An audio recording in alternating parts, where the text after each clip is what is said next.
Welcome to Liner Notes. My name is David Bixler. Heads up that due to COVID-19, this interview was recorded remotely.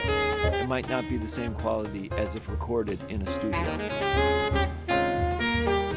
Chicago-based bassist and bandleader Ethan Philion pays tribute to the iconic Charles Mingus with his new recording, Meditations on Mingus. In this episode of Liner Notes, Ethan discusses the care with which he approached the musical canon of the iconic Mingus, while simultaneously endeavoring to highlight the social justice themes of the music which are as relevant today as they were 50 years ago when the music was composed. Ethan, welcome to Liner Notes. Glad you could join us today. And, welcome to New York City. And you have an exciting day presenting your music from your new record, Meditations on Mingus, at New Blue. And so did you bring your entire band in from Chicago for this? No, I am using all New York musicians here. Okay. All right, cool. That's probably a little more economically feasible. Yeah, a little bit more. Yeah. Great, man. So let's talk about this record. I want to know how the project came about, and it's on Sunnyside Records, and I see it's come out recently. But maybe first, start with Charles Mingus. This is his centennial. And who is Mingus to you? Who was he to you? As a young bassist, as a young jazz musician and composer. Yeah, the centennial timing is somewhat incidental. This is a project that I started a couple years ago because of just who Mingus is to me. So as a young bassist, he was one of the first people I heard, and instantly kind of gravitated towards his really physical way of playing. The energy that you could watch in videos, as a young person, sometimes that is also, I think, what can connect you to the music. And in terms of the music itself, I was instantly drawn towards the way that the whole band seemed so engaged and so active in all these different ways. Felt very collective, but you still always felt his presence kind of most of all. So that was really intriguing, kind of from the start of when I listened to jazz. Because it sounds different than other jazz that you listen to, I think, because there is so much less of the solo head. So I think it was sort of a more exciting way of hearing improvisation as a young student. And as I continued to grow, I continued to just kind of recognize everything else about the music that makes it special, and everything about his approach to making music and what it meant to him. I think that his ability to, throughout his career, kind of transform his music to reflect whatever ideas he's processing and thinking about is really inspirational. And I think his willingness to write music that reflects the things that he's thinking about outside of music, like the racism he experienced, his experiences with kind of economic issues surrounding record labels and the music industry and things like that. That's always also been something that I think is kind of endlessly intriguing, because he speaks so openly about all of those issues, and you can kind of hear it reflected in the music. Right. And, really ahead of his time, but, as we sit here in 2022, nothing has really changed, which, in reading your notes about the project and the music was really important to you. So maybe let's pivot into that a little bit. Post 2020, post BLM and George Floyd. You said you had started the project earlier, and did it take on a different meaning, post pandemic? I don't think so, actually. I think primarily, I'll start with how it started. So in 2017, 2018, I was taking classes at DePaul University. I was getting a master's degree there. And as part of getting a master's degree, I was thinking about, what kind of music do I want to be playing and working on to kind of better myself as I have this opportunity. And I found myself coming back time and time again to the Mingus Sextet of the 1960s with Eric Dolphy. And there are these series of YouTube videos where you can see them perform in Europe. And I was listening to this music over and over again. There are a couple of albums as well, but the videos in particular kind of intrigued me because you could hear the same song over and over again. And they played this one piece basically every concert during this period, which was called Meditations for a Pair of Wire Cutters, or Meditations on a Pair of Wire Cutters, or Praying with Eric.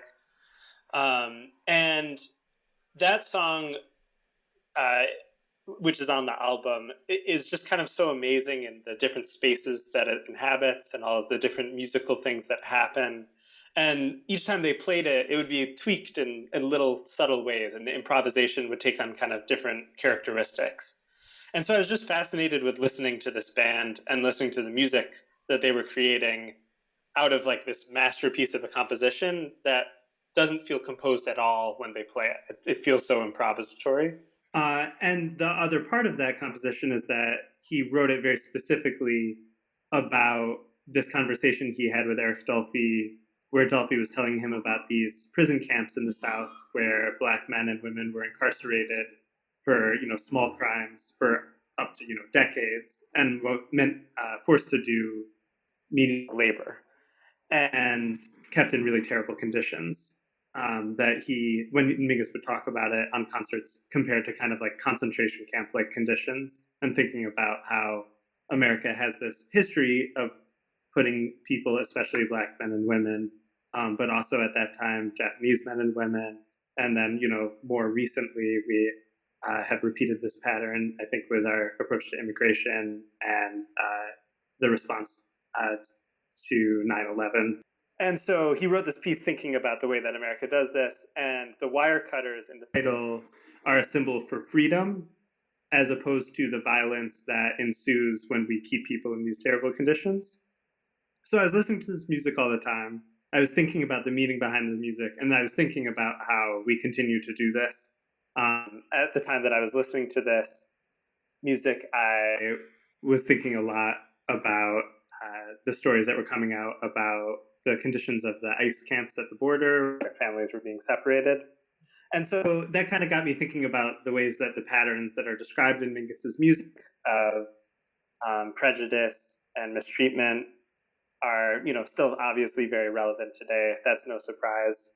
And I think as jazz musicians, we're always trying to play music that is about what we're thinking, that matters to the current environment. And so that kind of led me to wanting to perform that piece in particular, and then broadly after that to perform more of his music.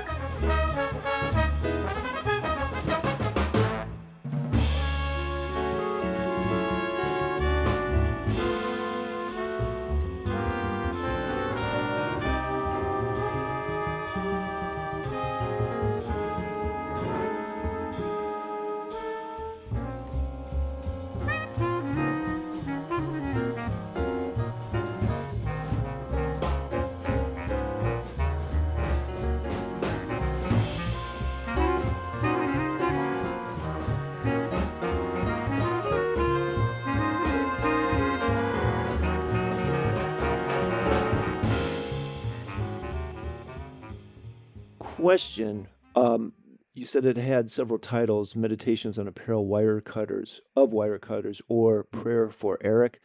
Was there those are pretty disparate titles for the same piece? Was there anything that triggered what it was called at the time, or did anything change in the composition as you've listened and watched many performances of this?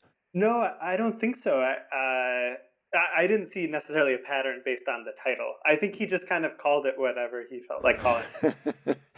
Yeah, all right. The piece always kind of seems to like mean the same thing, and it has the different components, but they connect sometimes in different ways. All right. Cool. Looking at the personnel on the recording, it's people from Chicago, like your colleagues and friends for the most part, correct? Yeah. How did you put this band together? It's 10 pieces.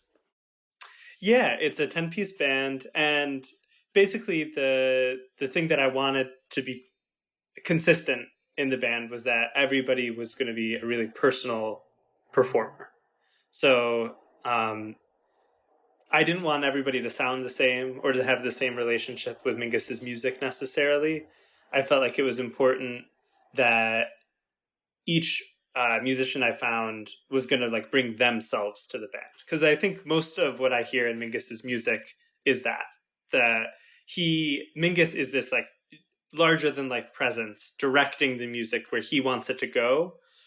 But he also chose musicians who were really personal and unique on their instrument. Eric Dolphy is one of the most distinctive people, and I think that's what makes their relationship so special. The drummer he worked with the most was Danny Richmond, who's on not that many other recordings, kind of has this unique way of playing the drums, of playing swing, but it really works in the band because it's him, and he's always going to be him. And so I chose musicians who I had played with and whose music I like a lot, and who I knew were going to bring like their full selves to the project, not try to sound a certain way, not try to have, kind of just like I'm just here doing the approach, but to really bring something special to each opportunity. Mhm. Did the music evolve? I mean, had you completed it and then called everyone together and played it and then did some gigs and recorded it, or did you hear it and then it changed? Yeah, so we played the music. Well, first as I mentioned kind of earlier and then got off of, I started this project when I was in grad school, so that was an opportunity to just try some of these charts. Hmm. And then after that, I put together a performance with most of the same band from the recording, but a couple of differences. And then that performance went well. I thought, oh, this would be great to record. I want to be doing more. And then the pandemic hit. Uh-huh. So when the pandemic, had kind of started to make things at least possible to perform and record again, that was when we put this together. We played a festival, another concert, and then recorded. Um, and to get back to kind of your early question, actually, about coming out of the pandemic, like this was the project that I thought about a lot through the pandemic, in part because of everything that was happening in terms of the kind of like national consciousness being a little bit more concerned with things about social justice. But I don't think it didn't really take on a different meaning for me. I think all of the things that were heightened in terms of national coverage in the pandemic, none of those reflect anything that's that different, right? They were just kind of more public consciousness about things that we already know are happening. We already there's no It's not like starting in the pandemic there was suddenly a wave of police brutality, right? That's Right, a long-standing issue. right. Um, it's not like racism was suddenly like, oh, heightened in the pandemic. It's been growing in different ways. Um, and so I think the economic issues were definitely brought more to light during the pandemic. But I think all of these things are things that are kind of undercurrents in our society that we become more aware of as like a national consciousness at different points, but ultimately are always there. It's interesting because I've talked several of my guests that I've had on, basically have been saying, and I'm paraphrasing, I've been saying the same thing for 2 decades. It's just Right. now that people are listening to me, and Yeah. I'm afraid maybe that window might be closing actually, which is not cool. But Yeah, not good. But I think that's often how things work, right? That there's kind of a wave of people being interested in these issues, yeah, and then we the national consciousness moves on to something else, but the things that are happening keep happening. yeah, yeah, which is a drag. A couple questions about the music. How did you select the pieces that you were going to arrange and tweak? And I read in the liner notes there were some that you did a little more verbatim to the recording, and some that you stretched, that you added some of your own elements. And was there a process of how this came about? Yeah, absolutely. So the process for choosing was kind of around the things that I've been talking about, or thinking about songs that Mingus wrote that are about things that are specific to his time that continue to be an issue today. So that was kind of the premise that I went into it, and there's obviously no shortage of songs like that in his songbook. Hmm. So I went through and I tried to pick pieces that I thought I could add something to as a performer, or not add something to, but bring something to, and that a band that I put together could bring something to. And then as it came to the arranging, that was definitely a tricky part of it, because I kind of hold these songs to be sacred. I think I think all jazz musicians have a couple albums, a couple artists where like that's it for us. That those are sacred texts.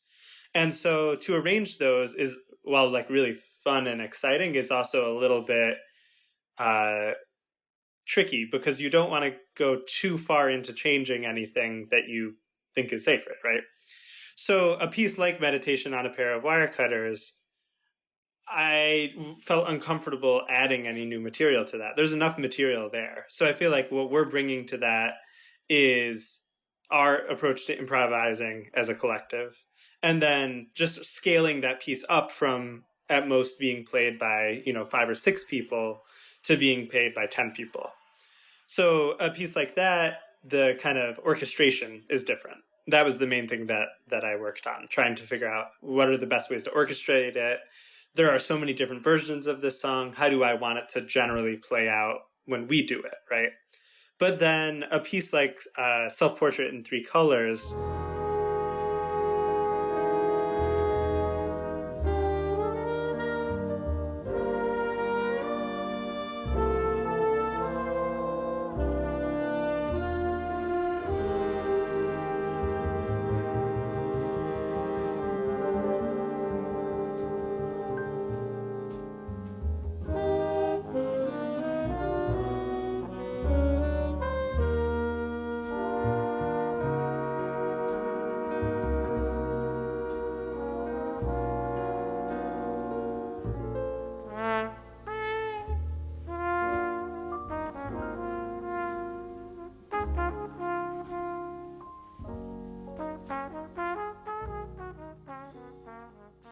that's a piece where there's only one recording. There's no improvisations on the record on album. Uh, that felt to me like, oh, there's more to be kind of extracted from this piece. This like really beautiful song where you hear the three colors distinctly. You hear how they mesh together and kind of become one. And I thought, oh, there's a lot more that we could do there. And so that's a piece where I had a lot of fun trying to arrange it in a way that was going to be very different from the record, but still hopefully like has the feeling of that original recording. Right. Did you have to get permission from the Mingus estate, Sue Mingus? Yeah, I did. And yeah, that just required kind of paying for arranging licenses, and that all went really smoothly. And Right. since I transcribed all the pieces, I didn't have to go in and get any scores. All right. Were there any aesthetic stipulations in doing it, or was it simply a monetary agreement? It was just a monetary agreement, which Okay. was, yeah, I was curious if there would be more of a kind of negotiation on it, but I sent them some of the arrangements I had kind of already done, and was basically asking for permission to have done them, and then to record them. Right. Okay. And yeah, so they were positive about it, and just wanted to make sure that the institute was paid for those arranging licenses. Well, that's what I was going to ask. Like, what is the what's been the feedback from the Mingus camp? Obviously there's several iterations of the Mingus band that are still going in some form or not in New York. Yeah, I haven't heard very much from like the Mingus Institute. I think they're like very focused on a lot of things they're doing with the centennial.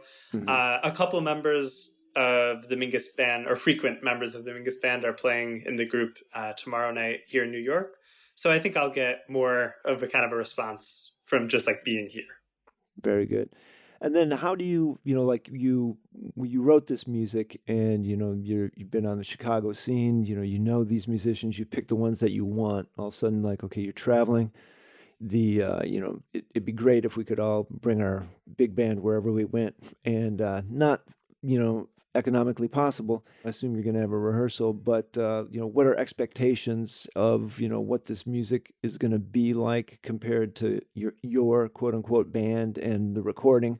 I mean, how as a band leader, how do you approach this? Yeah, great question. I think, the pieces and the arrangements skew pretty far away from like a big band approach, which I think this process would be really different, right? Because if it was kind of the big band approach, it would be like, I want to make sure everybody gets their parts together. We want to make sure that we're thinking about like the balance of everything very specifically. And that opens up a whole lot of tricky things that you'd really need to address in a rehearsal and you'd have kind of different expectations for. My approach from the beginning with this was I want this 10-piece band to feel like a small group that just has the power of like a big band through orchestration.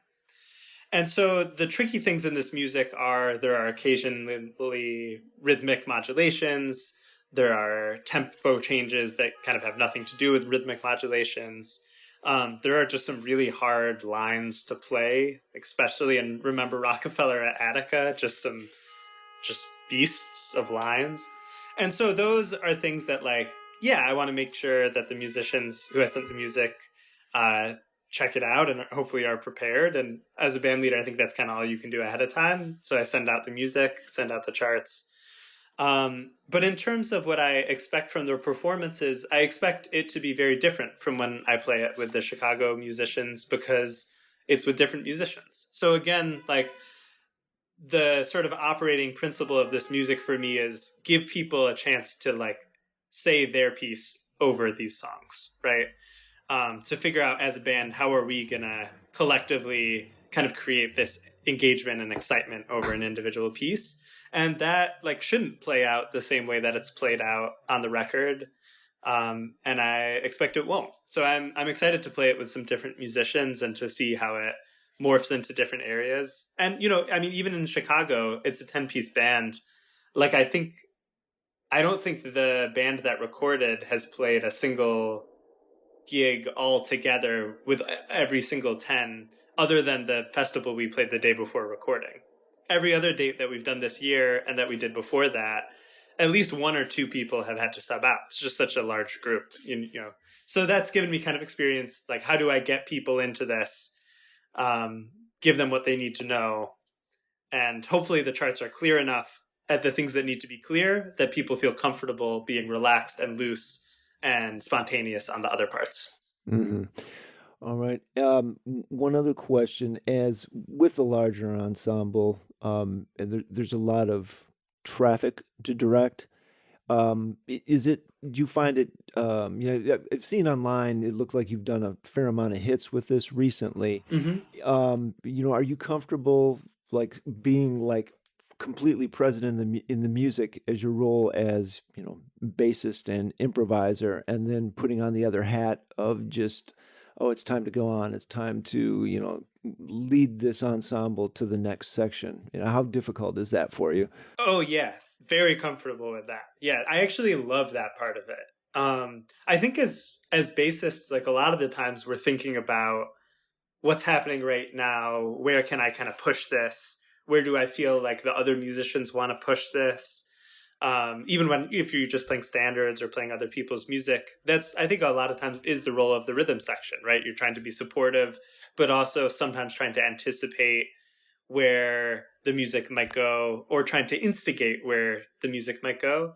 And so in this music, that's really the role of me, right? Is like we need to go here now. Hmm. Let's go. Yeah. So it it's like I actually love that part of it because the that part of the role is very clear. It's like that needs to happen or it needs to come from somebody else. So sometimes there are open sections where the soloist, I'd rather have the soloist cue, okay, I'm done, right? But then there are parts where I want to be in charge of like here we're going on, and I've actually really enjoyed that part of it.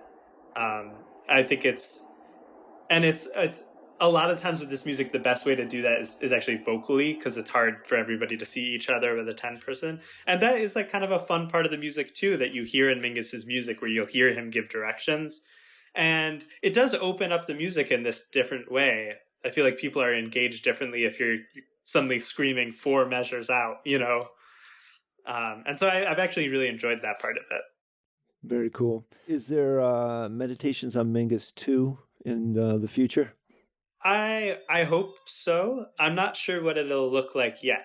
I think, you know, there's still I think some cycle to be playing this music. We played it at a couple festivals this summer, doing this show in New York. I'm hoping in the spring we'll be able to take it out on the road a little bit more. And I think once that kind of cycle has ended, I'll start to think about what comes next for this band. It's such a large group, and and the project is kind of geared around this composer that I really like hold dearly in my musical influences. And so I don't want to just do another thing just to do another thing.